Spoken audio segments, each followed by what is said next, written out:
இந்நிகழ்ச்சியை வழங்குபவர் MVR மருத்துவமனை மற்றும் கலை முதியோர் இல்லம். தீபம் தொலைக்காட்சி நேயர்களுக்கு என் அன்பான வணக்கம். ஆகச்சிறந்த பெண்மணி என்ற இந்த நிகழ்வினை தீபம் தொலைக்காட்சியும் கவிதை வானில் கவிமன்றமும் இணைந்து வழங்கி கொண்டிருக்கிறது. கடந்த 3 வருடங்களாக இந்த நிகழ்வு மிக சிறப்பாக பல சாதனை பெண்மணிகளை அறிமுகப்படுத்தி கொண்டிருக்கிறது.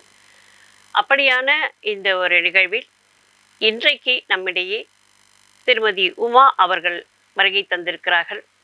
அவர்கள் மிகச்சிறந்த ஒரு பரதநாட்டிய கலைஞர் மட்டுமல்லாமல் அவருடைய பல நிலைகளில் அவருடைய சேவை நிறைய விஷயங்களில் செய்து கொண்டிருக்கிறார்கள் என்று கேள்விப்படும் போது மிகச்சிறப்பாக இன்றைய பெண்கள் தங்களுடைய இடத்தை நிலைநாட்டி கொண்டிருக்கிறார்கள். அவர்களை அறிமுகம் செய்வதற்காகவே இந்த நிகழ்வை நாங்கள் ஏற்பாடு செய்திருக்கிறோம். இதற்கு ஒத்துழைப்பு வழங்க கொண்டிருக்கும் தீபம் தொலைக்காட்சி இயக்குனர் அவர்களுக்கும் நிலையத்தில் பணிபுரியும் அத்துணை கலைஞர்களுக்கும் என்னுடைய அன்பான வணக்கத்தை நான் தெரிவித்துக் கொள்கிறேன். மேடம் வணக்கம். வணக்கம் மேம். வணக்கம். சொல்லுங்க, நீங்க ஒரு பரதநாட்டிய கலைஞர் அப்படிங்கிறது எங்களுக்கு தெரியும். மற்றவர்களிடமிருந்து நீங்க எப்படி வேறுபட்டிருக்கீங்க? எனக்கு உள்ள அந்த பரதநாட்டியம் தனித்துவமா அது ஒரு பேஷனட்டா எடுத்துக்கிட்டு நம்ம யாரும் பண்ணாத அளவுக்கு நம்ம வேற மாதிரி பரதநாட்டியத்தை அச்சீவ்மெண்ட்ல அடுத்த லெவல் எடுத்துட்டு போகணும். அது என் சின்ன வயசுல இருந்தே என்னுடைய கனவாகவும் அது ஒரு ஆசையாகவுமே எனக்குள்ள நான் அதை எடுத்துக்கிட்டேங்க மேம். அதனாலதான் எனக்கு மற்றவங்களுக்கும் எனக்கும் உள்ள டிஃப்ரெண்ட்டை அதை என்னால் பண்ண முடியுதுங்க மேம். எந்த வகையில் உங்களுடைய வித்தியாசத்தை நீங்கள் காட்டுறீங்க? எப்படி அது நீங்கள் சொல்கிறீங்க சின்ன வயசுலேருந்தே வந்தது அப்படின்னு சொல்லிட்டு, ஆனால் அதற்கான ஒரு எண்ணம் வர்றதுக்கு ஏதோ ஒரு விதை இருக்கணும் இல்லையா? கண்டிப்பா மேம், கண்டிப்பா. அப்போ நிறைய தொலைக்காட்சிகளும் எங்க அப்பாவுடைய ஆர்வமும் இதுல கொஞ்சம் அதிகமா இருந்துச்சு மேம். எனக்கும் அது உள்ளார இருக்குன்றத நான் அனலைஸ் பண்ணது பார்த்தீங்கன்னா கோவிலோடைய நிகழ்ச்சியும் அப்பா அதை என்னை வெளியே கொண்டு வர்றதுக்கு இது பண்ணாங்க. எனக்கும் மற்றவங்களுக்கும் என்ன அந்த பரதநாட்டியத்தில் வேறுபட்டிருக்கோன்னா மேம், எல்லாரும் அந்த ட்ரெடிஷ்னலை மாறி அதை சொல்லி கொடுக்கணுன்ற நிலைப்பாட்டுக்கு இன்னைக்கு வந்திருக்காங்க. அது என்னைக்குமே நம்ம மாறக்கூடாது. ட்ரெடிஷ்னலை இந்த கலையை கலையாகவே கொண்டுட்டு போகணும், பாரம்பரியமாகவே அடுத்த தலைமுறைக்குமே கொண்டு சேர்க்கணுன்றதுதான் எனக்கும் மற்றவங்களுக்கும் இல்லை ஒரு வேறுபாடுகள். இல்லை, பெரும்பாலும் இது ட்ரெடிஷ்னல் வேயில் தானே போய்கிட்டு இருக்கு. அது எப்படி நீங்கள் டிஃப்ரெண்ட் இதில் போகுதுன்னு சொல்கிறீங்கன்னு எனக்கு புரியுது.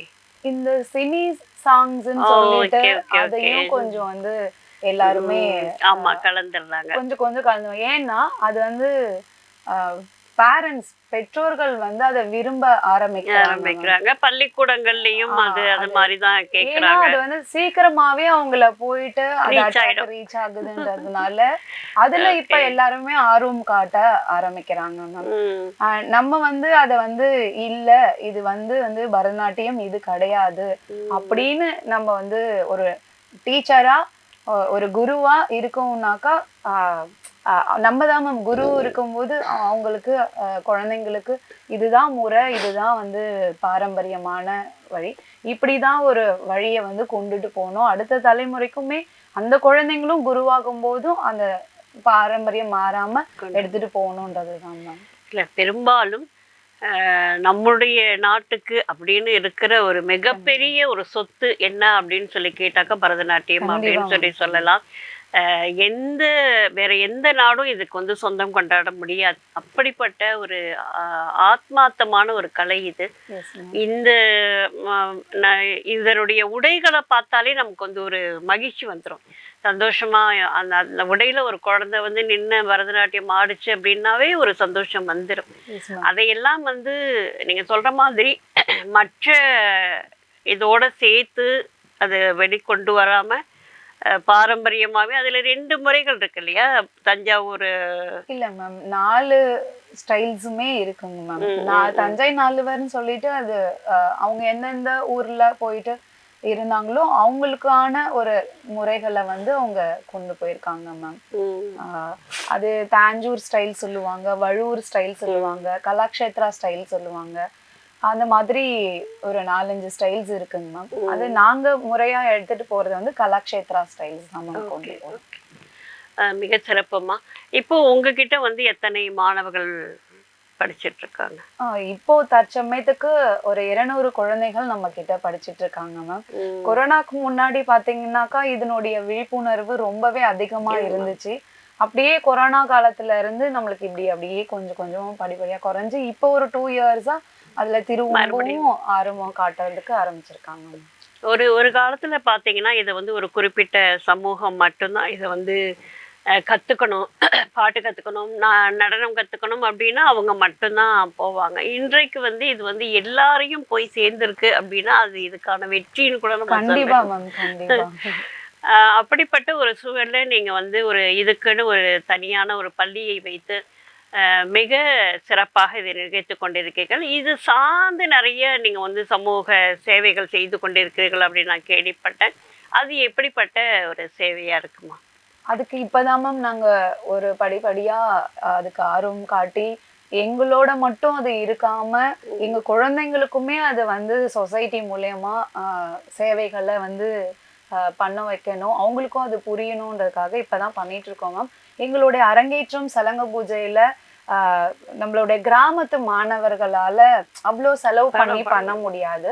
அதனால நாங்க வந்து அவங்களுக்கு வந்து ஒரு சேவையா ஒரு எவ்வளோ அவங்களால குருதட்சணைய வந்து எங்களால பாதி இது பண்ணிக்கிட்டு அவங்களால என்ன முடியுமோ அதை மட்டும் வாங்கிட்டு அவங்களுக்கு நல்லா பண்ணி கொடுக்குறோங்க மேம். அவங்களுக்கு அதுக்கப்புறம் இப்ப வந்து ரீசெண்டா சிறைச்சாலையில வந்து பண்ணிட்டு இருக்கோங்க. அதை கேள்விப்பட்ட பிறகுதான் உங்களை பத்தி எனக்கு தெரிஞ்சது.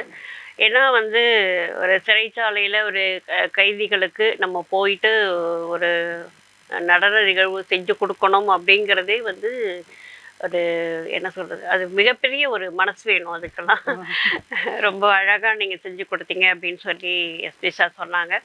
அப்போ வந்து ரொம்ப சந்தோஷமா இருந்தது. சரி, எல்லாவற்றிலுமே பணம் அப்படிங்கிற ஒரு விஷயத்த நம்ம பார்க்காம எப்போ நம்ம இந்த சமூகத்தை பத்தி சிந்திக்க ஆரம்பிக்கிறோமோ அப்பவே நம்மளுடைய வெற்றி அங்க ஆரம்பமாயிடுது அப்படின்னு சொல்லலாம். வேற எப்படிப்பட்ட விஷயங்கள் நீங்க பண்ணிட்டு இருக்கீங்கம்மா?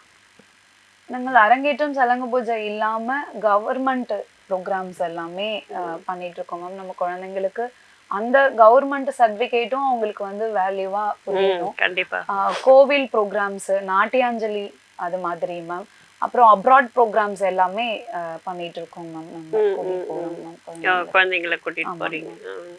எந்தெந்த நாட்டுக்கு போயிருக்கீங்கம்மா? கடந்த இயர் வந்து பாத்தீங்கன்னா மலேசியா போயிருந்தோங்க மேம். அடுத்த வருஷங்களுக்குலாம் துபாய் அந்த மாதிரி நிறைய ஊர் பயணங்கள்லாம் நம்ம கூட்டிட்டு போறதுக்காக பசங்களுக்கு பிளான் பண்ணிட்டு இருக்கோம் மேம். இல்லை, இப்போ மலேசியா போனேன் அப்படின்னு சொன்னீங்க இல்லையா? ஸோ அங்கேருந்து உங்களை கூப்பிட்டாங்களா இல்லை நீங்க வந்து அங்க போயிட்டு எப்படி அந்த தொடர்பு எப்படி ஏற்பட்டுச்சு உங்களுக்கு? அங்க இருந்து தான் மேம் நம்மள இது பண்ணாங்க, கால் பண்ணாங்க. ஏன்னா இந்த மாதிரி ஒரு டீம் வந்து வாட்ஸ்அப் குரூப் இருக்குங்க மேம். யாரு சிறந்தா கொஞ்சம் நல்லா பண்ணிட்டு இருக்காங்க இந்த ஃபீல்டுலன்னும் போது அவங்களுக்கு கொஞ்சம் எல்லாருமே அங்க இருந்து கால் வருதுங்க மேம். மலேசியா இல்லாம ஏன்னா நம்ம நாட்டை விட இப்ப வந்து வெளிநாட்டுங்கள்ல வந்து இந்த பரதநாட்டியத்தை வந்து ரொம்ப சிறப்பா எடுத்துக்கிட்டு அவங்கவுங்க எல்லாருமே அத வந்து அடுத்த கோவில்கள்லயும், ஏன்னா நாங்க பண்ணதுமே பத்துகே முருகர் டெம்பிள் தான் மேம். நாங்கள் எல்லாம் நிறைய டீம் மெம்பர்ஸ் எல்லாருமே கூப்பிட்டுருந்தாங்க. ரொம்ப குழந்தைங்களுக்குமே ரொம்ப அதை விரும்பி ஆர்வமா அதை வந்து பண்ணியிருந்தாங்க மேம். அந்த மாதிரி அவங்களுக்கு தெரியுது இந்த மாதிரி அப்ராட் ப்ரோக்ராம்ஸை வந்து வெளியூர்ல இருந்துமே நம்ம சொன்னாங்கன்னாக்கா வந்து பண்றாங்க. அந்த மாதிரி யாரெல்லாம் அதுக்கு ஆர்வமா அதுக்கு ஒரு முக்கியத்துவம் கொடுக்குறாங்களோ அவங்களுக்கு அழைப்பு வரும்போது அதை வந்து யூஸ் பண்ணிக்கணும்னுட்டு நம்ம குழந்தைங்களையும் அதுக்கு கூட்டிட்டு போகணும்னு நம்ம பண்றோம். அந்த மாதிரி இல்லை, இப்போ வந்து அவங்க வந்து அந்த குழந்தைங்களுக்கான போக வர செலவு அது மாதிரி எல்லாமே அவங்களே பண்ணிடுறாங்களா இல்லை நீங்க பண்ணி அழைச்சிட்டு போறீங்களா? பாதி அவங்க சப்போர்ட் பண்ணுவாங்க மேம். மீதி பாதி கொஞ்சம் பர்ச்சேசிங் மற்றபடியான ஒரு செலவுகள் இருக்கும்போது அது பேரண்ட்ஸ் வந்து அக்செப்ட் பண்ணிக்கிறாங்க மேம். சிறப்புமா. ஏன்னா இப்போ வந்து ஒரு சின்ன குழந்தை இங்கேருந்து மலேசியாவில் போய் பரதநாட்டியம் ஆடுது அப்படின்னு சொன்னால் அவங்களுடைய பெற்றோருக்கு அது வந்து ஒரு மிகப்பெரிய ஒரு விஷயமா இருக்கும்.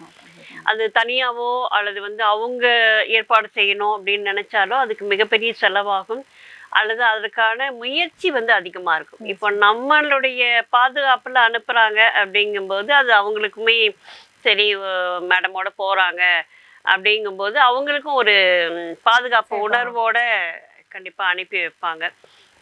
வேற உங்களுடைய சேவைகள் எப்படி இருக்குமா?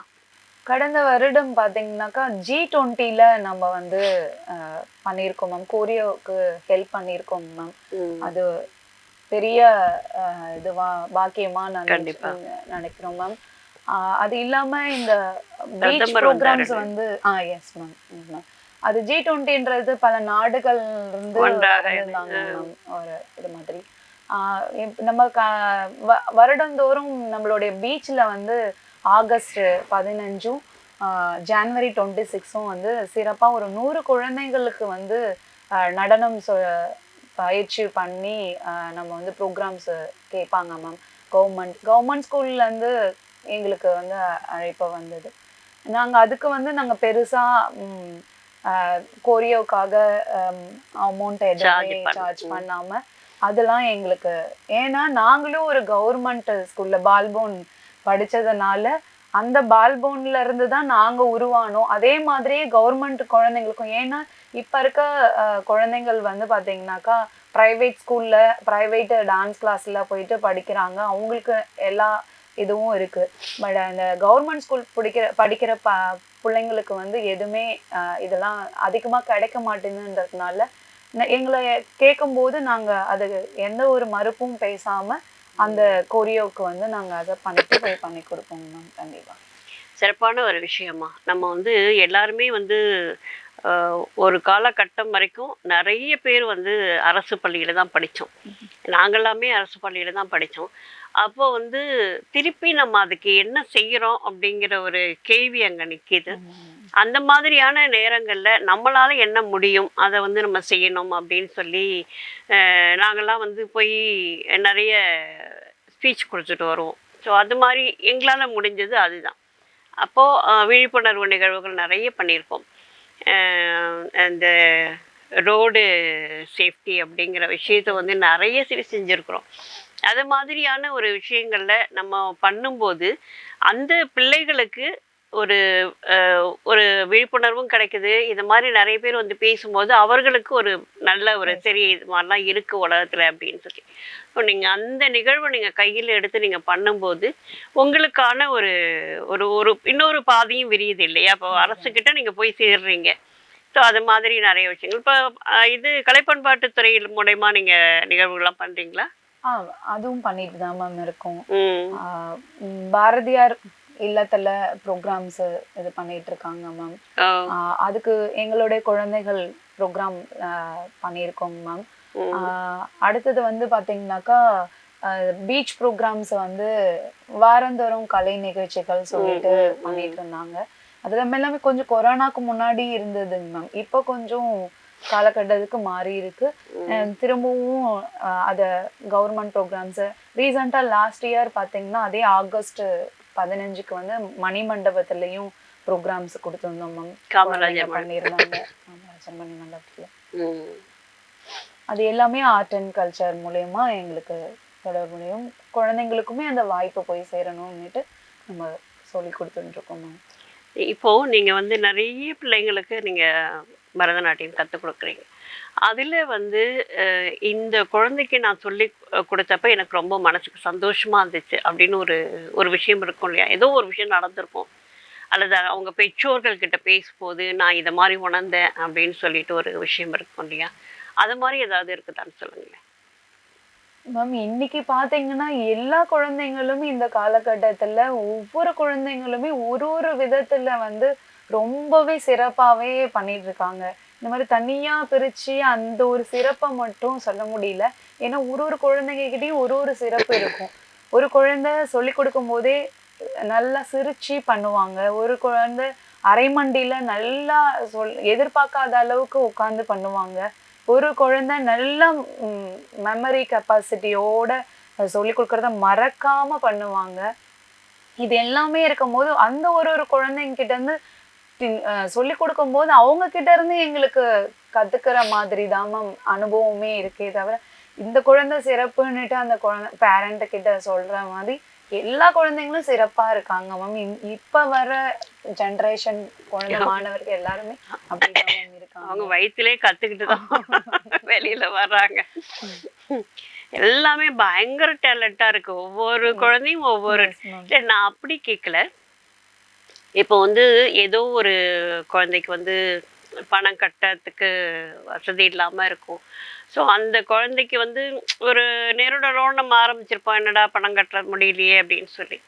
பட் அவ வந்து பெஸ்டா பெர்ஃபார்ம் பண்ணுவா. கண்டிப்பா ஸோ அந்த மாதிரி ஒரு நேரத்துல ஐயோ இந்த குழந்தைய நம்ம மிஸ் பண்ணியிருப்போமோ அப்படின்னு தோணும் இல்லைங்களா? ஸோ அந்த மாதிரி ஏதாவது ஒரு நிகழ்வு மனசை டக்குன்னு மாதிரி நெகிழ்ந்து போயிருப்போம் நாங்க ஏதாவது ஒரு இடத்துல, அது மாதிரி கேட்குறேன்.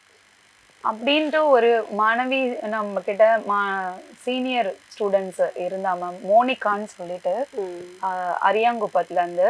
அவளுக்கு வந்து முழுக்க முழுக்க வந்து ஃப்ரீ கிளாஸஸ் தான்.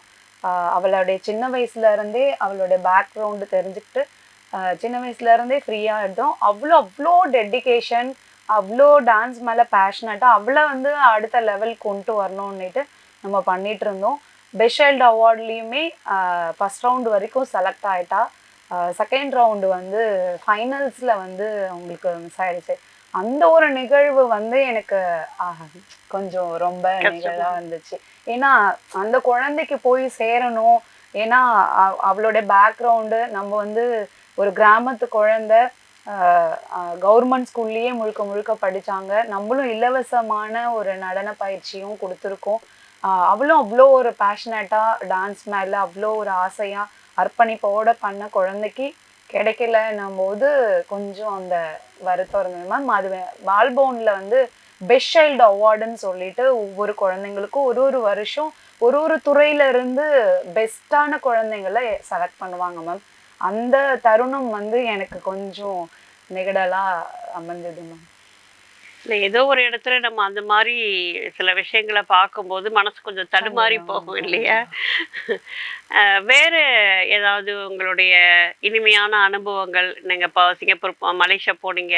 ஸோ அங்கே ஏதாவது எதிர்பாராத நேரத்தில் ஒருத்தர் வந்து யாரோ ஒருத்தவங்க வந்து உங்களை பாராட்டி இருக்கலாம். ஸோ அது மாதிரி நேரங்கள் அந்த முருகன் 10 மலை முருகன் கோயிலில் ஆடினப்போ உங்களுக்கு ஏற்பட்ட சிலிர்ப்பு, ஸோ அது மாதிரி ஏதாவது சொல்லுங்கள். கண்டிப்பா மேம். அது பெரிய ஒரு வரப்பிரசாதம் மேம் எங்களுக்கு. நான் போயிருந்தபோது நம்மளை வந்து நம்மளுடைய நாட்டில் நம்மளுடைய ஸ்டேட்டில் பண்ணும்போது நம்மளோட புகைப்படங்கள் எடுக்கிறதும் நம்மளை வந்து ஒரு பெருசாக அந்த காஸ்டியூம் ட்ரெஸ்ஸில் பார்க்கும்போது பெருசாக யாருக்குமே இங்கே அதிகமாக அந்த அளவுக்கு இதுவாக இருக்க மாட்டாங்க. ஆனால் அவங்க வந்து வெளிநாட்டில் பார்த்தீங்கன்னா எல்லா நாட்டுங்கள்ல இருந்துமே அந்த கோவிலுக்கு வந்திருந்தாங்க. நடனத்தை பார்த்துட்டு வீடியோ எடுக்கிறதும் உங்களோட ஒரு ஃபோட்டோஸ் எடுத்துக்கணும் போது அதுவே ஒரு பெரிய ஒரு சந்தோஷம். வேற என்ன வேணும் நம்மளுக்கு? இந்த தருணம் தான் நம்மளுடைய ரொம்ப அந்த மனசுக்கு ரொம்ப சந்தோஷமா அது ரொம்ப அமைஞ்சது மேம். அது மறக்க முடியாத ஒரு நிகழ்வா இருந்துச்சுங்க மேம். எல்லாருமே அதை சொல்லும்போது உங்களோட டான்ஸ் நல்லா இருக்கு, அதை வந்து மற்றவங்க நம்மளுடைய நாட்டிலையும் நம்மளோட ரிலேட்டிவ்ஸும் நம்மளுடைய ஸ்டூடெண்ட்ஸ் பேரண்ட்ஸ் பார்த்து சொல்றதை விட இந்த மாதிரி நம்ம வெளிநாட்டுங்களில் போய் நம்மளுடைய டான்ஸை வந்து அவங்களுக்கு வந்து நம்மளை யாருன்னே தெரியாமல் இருக்கும்போது நம்மளோட டான்ஸை ஏதோ ஒரு இதில் வந்து அவங்கள அட்ராக்ட் பண்ணி அவங்கள கவர்ந்து அவங்களுக்கு பிடிச்சி போய் நம்ம கிட்ட பேசும்போது அதனுடைய தருணமே ரொம்ப. அதுக்கு தான் நம்மளை கடவுள் வந்து கொண்டு வந்திருக்காரு. அந்த முருகனுடைய அருள் இங்கே பிளஸ்ஸிங்ஸாக நாங்கள் ஃபீல் பண்ணிக்கிட்டோங்க மேம். அது ரொம்ப சந்தோஷமாகவே இருந்துச்சு. உண்மையிலேயே அது வந்து ஒரு பெரிய நிகழ்வு தாம்மா. ஏன்னா வந்து ஒரு கோவிலில் போயிட்டு நம்ம நடனம் அப்படிங்கிறது வந்து மிகப்பெரிய ஒரு விஷயம். அதுவும் நம்ம நாட்டை கடந்து இன்னொரு நாட்டில் போயிட்டு அதற்கான ஒரு விஷயத்தை நம்ம செய்யும்போது அங்கே கிடைக்கிற அங்கீகாரம் அப்படிங்கிறது வந்து மிக பெரியதாக இருக்கும். அப்படிப்பட்ட ஒரு சூழல் உங்களுக்கு அமைஞ்சிருக்கு. மிக சிறப்பாக நீங்கள் வந்து அந்த நிகழ்ச்சியை நடத்தி முடிச்சிருக்கீங்க அப்படின்னு நினைக்கும் போது மனசுக்கு ரொம்ப சந்தோஷமாக இருக்குது. வேற என்ன சொல்ல விரும்புறீங்க? இப்போ வந்து நிறைய பிள்ளைங்க வந்து உங்களை பார்த்துட்டு இம்ப்ரெஸ் ஆகி உங்ககிட்ட வந்து கற்றுக்கணும் அப்படின்னு நினைப்பாங்க. அப்படி வரணும் அப்படின்னு நினைக்கிற குழந்தைங்களுக்கு நீங்கள் என்ன சொல்ல விரும்புறீங்க? கண்டிப்பா மேம். எங்களுடைய குருகள் தான் எங்களுக்கு வந்து ஒரு பெரிய இன்ஸ்பிரேஷன் மேம். ஏன்னா, அவங்களுடைய உழைப்பும், அவங்களுடைய திறமைகளும், அவங்கள எப்படிலாம் அவங்க அ ம் மேல மேல மெழுகூத்திக்கிட்டாங்களோ, அதே மாரி தான் நாங்களும் அந்த குருமார்கள்ல பார்த்து நாங்க வந்திருக்கோம். அ அது மாதிரி எங்களுடைய குழந்தைங்க மாணவர்களும் அதே மாதிரி எங்கள பார்த்து வரணுன்றது தான் எங்களுக்கும். இத வந்து எக்காரணத்த கொண்டும் இன்னைக்கு வந்து பார்த்தீங்கன்னாக்கா, கல்வின்ற ஒரு இதுனால எல்லாரும் ஒரு 8th ஸ்டாண்டர்ட்ல இருந்தே 8வது படிக்கும்போதே இது வந்து பரதநாட்டியம் மட்டும் இல்லாம வேற எந்த ஒரு இதுக்கு போனாலும், இதுல படிப்புல வந்து அவங்களுக்கு வந்து ஆர்வம் குறைஞ்சு மார்க் கம்மியாறதுனால ஒரு ரீசனா எடுத்துக்கிட்டு அத வந்து குறைச்சிடுறாங்க. அது கிடையவே கிடையாது. அத வந்து கன்டின்யூ பண்ணணும். அடுத்த தலைமுறை வரைக்கும் அவங்க வந்து எடுத்துட்டு போணும். இது வந்து உடல் அளவும் சரி, மனதளவும் சரி, கடவுள ஜீவாத்மா, பரமாத்மாவோட நம்மள இணைக்கப்படுற ஒரு விஷயம். நம்ம மனசுக்கும் சரி, மைண்டுக்கும் சரி ஒரு பெரிய ரிலாக்சேஷன் குடுக்குற ஒரு துறையா நாங்க எடுத்துக்கிட்டோம். எங்க குருமார்கள நாங்க ஃபாலோ பண்றோம். அதே மாரி எங்க மாணவர்களும் பண்ணணும். அது பேரண்ட்ஸும் கொஞ்சம் சப்போர்ட் பண்ணணுன்றது தான் மேம் எங்களுடைய அ குழந்தை மாணவர்களுக்கு சொல்லக்கூடிய ஒரு விஷயமா நாங்க கருதுறோம். உண்மையாக நீங்கள் சொன்னது அந்த மனது அப்படிங்கிறது வந்து நேராக அந்த ஜீவாத்மாவும் பரமாத்மாவோட இணையிற ஒரு நிகழ்வு இந்த பரதநாட்டியத்தில் இருக்கிறதோட உடல் பயிற்சியும் இதில் இருக்கு இல்லைங்களா? அந்த கண்ணசைவு, முகத்தில் அந்த நவரசங்களையும் காட்டும்போது முகத்தில் ஏற்படுற அந்த ஒரு விஷயங்கள், பொழுதுக்கும் நடனம் ஆடிக்கிட்டே இருக்கும்போது உடலில் ஏற்படுற அசைவுகள், இது எல்லாமே வந்து உடல் மனம் எல்லாவற்றையும் தூய்மைப்படுத்துகின்ற ஒரு விஷயமாக பரதநாட்டியம் இருக்குது அப்படிங்கிறது தான் இதனுடைய சிறப்பு. கூடுதலாக இதன் உடைகள் வந்து இந்த உடை போட்டாலே அவ்வளோ அழகு வந்து சேர்ந்துரும். அது தனி மரியாதையுமே நமக்கு கண்டிப்பா கண்டிப்பா. அப்படிப்பட்ட ஒரு சிறப்பான ஒரு பரதநாட்டியத்தை நீங்க வந்து நிறைய குழந்தைகளுக்கு சொல்லித் தரீங்க. உங்களுடைய இந்த பயணத்துல நீங்க வந்து மேலும் மேலும் பல வெற்றிகளை அடையணும் அப்படின்னு நாங்க வந்து வேண்டிக்கிறோம். அதோட இந்த மகளிர் தினத்துக்காக பெண்களுக்கு நீங்க என்ன சொல்ல விரும்புறீங்க? கண்டிப்பா மேம். ஏன்னா நம்ம பெண்களா இருந்து எந்த ஒரு காரியத்தையுமே தள்ளி போடவோ, அது ஒரு முயற்சி பண்ணாம பயமோ எதுவுமே இருக்கக்கூடாது. தடைகளை உடைச்சி தெளிவா வெளியில வந்து நம்மளுடைய பயணங்களையும் நம்மளுடைய நோக்கங்களையும் தெளிவா கொடுக்கணும். அதுக்கு எவ்வளோ காலம் எடுத்துக்கிறோன்றது முக்கியம் கிடையாது. எப்படிப்பட்ட நம்ம வெளியில வரோம். ஏன்னா பாரதியார் சொன்ன போல இப்ப எல்லாருக்குமே சரிசமமா நம்மளுக்கு வந்து ஈக்குவல் எல்லா ரைட்ஸும் கொடுக்குறாங்க. அதனால நம்ம தான் நம்ம குழந்தைங்களுக்கும் நாளைக்கு பெண் குழந்தைகளும் பிறந்தாலும் அவங்களுக்குமே நம்ம வந்து ஒரு இன்ஸ்பிரேஷனா நம்ம எடுத்து கொண்டுட்டு போகணும் மேம். அதுதான் நான் எல்லாருக்குமே சொல்ல விருப்பப்படுறேன். எந்த துறை வேணாலும் எடுங்க. ஆனா அதுல பெண்களும் அதுல முன்னணியில நிக்கணும் என்றதுதான் மேம் என்னுடைய அட்வைஸ் எல்லாருக்கும். மிக சிறப்பான ஒரு விஷயத்த நீங்க சொன்னீங்க. அதோட நீங்க எந்த துறையை வேணாலும் எடுத்துக்கோங்க. ஆனா அதுல உங்களுடைய திறமையை நீங்க முழுமையா காட்டுங்க அப்படின்னு சொல்லி நீங்க சொல்லியிருக்கீங்க. அது வந்து மிக சிறப்பான ஒரு விஷயம். எல்லா திறமைகளுடன் இருக்கக்கூடிய பெண்கள் இன்றைக்கு வந்து மிக அதிகமாக இருக்கிறார்கள். அவர்களுக்கான சாதனை பயணம் வெற்றி பயணமாக அமைய வேண்டும் அப்படிங்கிற ஒரு வாழ்த்துக்களையும் இந்த மகளிர் தினத்தில் நாங்கள் தெரிவிக்கிறோம். வேற எதையாவது சொல்ல விரும்புறீங்களா எங்களுடைய நேயர்களுக்கு? இந்த தொலைக்காட்சி பார்த்துட்டு இருக்க அனைத்து நல்லுள்ளங்களுக்கும் எங்களது மனமார்ந்த நன்றி. ஓகே. சாதனை பெண்களுடைய அடையாளமாக இந்த நிகழ்வை நாங்கள் எடுத்துக்கொண்டிருக்கிறோம். ஆகச்சிறந்த பெண்மணி என்ற விருதே இதற்கான அங்கீகாரமாக நாங்கள் நினைத்து கொண்டிருக்கிறோம். ஆகவே இந்த நிகழ்வான இந்த சிறப்பான இந்த ஆகச்சிறந்த பெண்மணி என்ற இந்த நிகழ்வில் கலந்து கொண்டு மிக சிறப்பாக உரையாடிய உமா அவர்களுக்கு எங்களுடைய மனமார்ந்த நன்றியினையும் வணக்கத்தினையும் தெரிவித்துக் கொள்கிறோம். அனைவருக்கும் மகளிர் தின வாழ்த்துக்கள். நன்றி, வணக்கம். இந்த வாய்ப்பினை வழங்கிய தீபம் சேனலுக்கு என்னுடைய மனமார்ந்த நன்றி. இந்நிகழ்ச்சியை வழங்குபவர் MVR மருத்துவமனை மற்றும் கலை முதியோர் இல்லம்.